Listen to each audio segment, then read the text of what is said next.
Hey everybody, welcome. Today I wanted to share something personal. I think it's really important when you're teaching music to give people the whole picture. What were my challenges? How did I start to play bass? And really, maybe you'll find something that you can relate to, and maybe it will help you with your own difficulties, because my story is I don't know if it's crazy, but it has its moments. So I started to play music when I was 4 years old, started with a keyboard, and fear was a huge part of my development. I was playing by ear. My uncle is an amateur guitar player and my mother is a singer, and music was all over. And I picked up chords, melodies. I have some old videos of me transcribing all kinds of stuff. Pretty quickly, I managed to play songs and really hear chord progressions. But the problem is, I didn't have any guidance about working hard. And as a child, you're not supposed to work hard, but you are supposed to practice. And I was not practicing. Every teacher I was going to gave me homework. I would never do that homework. I would come with a lot of guilt and shame to the lesson, not practicing. It happened all over. It was a pattern for years. And the problem with not developing is that eventually you will not want to play anymore. You will feel grinded. You will feel that you maximized your options. And you probably did, because not facing your difficulties, your problems, is making you die in the inside, makes the music die in the inside.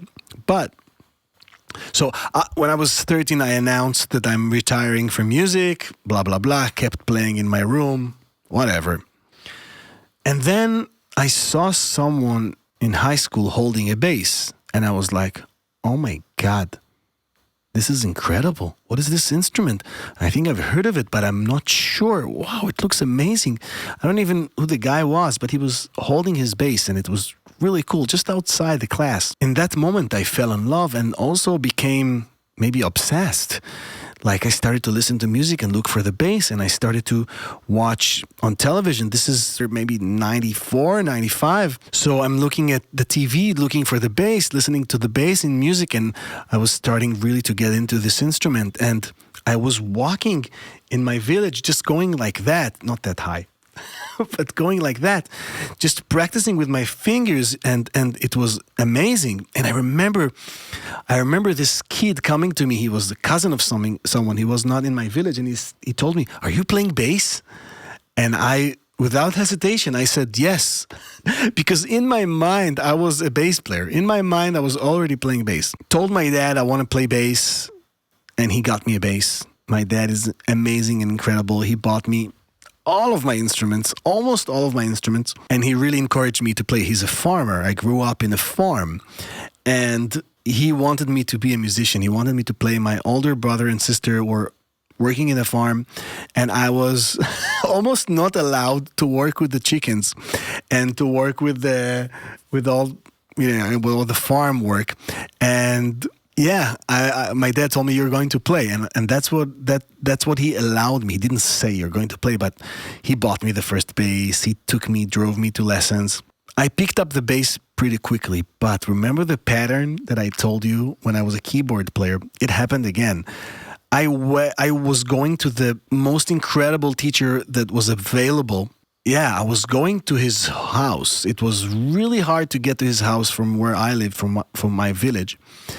But after a whole day in school, I was driving in public transportation for about 2.5 hours to get to his house. He was very, very famous bass player. Still is. Great bass player. Yorai Oron. You should check him out. Wow. And I saw him on TV, and I got his number. I don't even know how. And I came to his house the first time, and I was like, I'm sitting with God.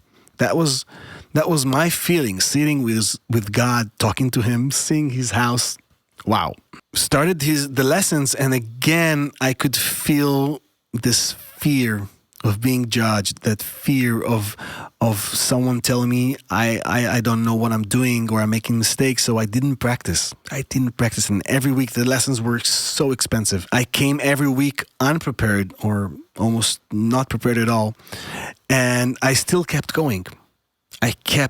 Even though I was not making a lot of progress. I mean, I was, but not the progress I wanted to make or should have made. But that was my journey. That was my journey up until I was 22, 23. I went to the Jerusalem Music Academy.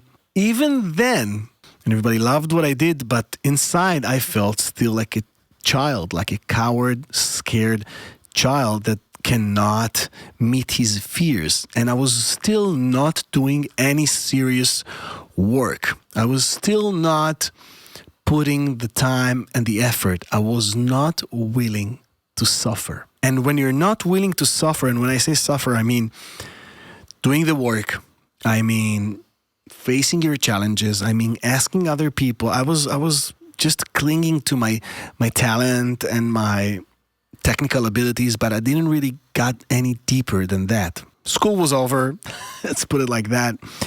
I was touring and playing and still missed that guidance. I still didn't get it. Only when I had my first child, I was already a bass player and teacher and I was playing all over, but I felt still that fear is running my career. Only when I had my first child, I have 3 children, only when I had my first child, I started to realize that I'm scared to leave my comfort zone. I'm afraid of being judged. I'm afraid of making mistakes. And through a really, really rough and hard process of a lot of studying psychology and really meditating and really reaching out inside my soul, I started to realize that also by teaching people how to do it, I started to realize that fear is holding me back. And the solution, if you made it so far to this long video, the solution was to try to do both things, to be afraid, to be scared, and still do the work. Do something while you're scared, instead of letting fear be the only thing that you feel. So it's fear, acknowledging fear, and still being active and still doing something. Acknowledging fear and doing something. So you can also think about it as not letting the fear be on the driver's seat, but on the seat next to the driver. I can't kick him out because he's very, very strong and very powerful, right? Fear is very, very powerful. But I can acknowledge him, and that way I will let him sit next to the driver's seat. Now that's a whole new game. Now that's a whole new adventure. I'm driving. I'm choosing. Yes, I'm scared. Yes, I'm scared. But I'm still working. I'm still doing. I'm still holding the wheel and steering my life. He's not in control, but he is there. I'm doing both things. I'm scared and I'm doing and I'm operating. That's what I wanted to tell you. And yeah, bye guys. Thank you for listening.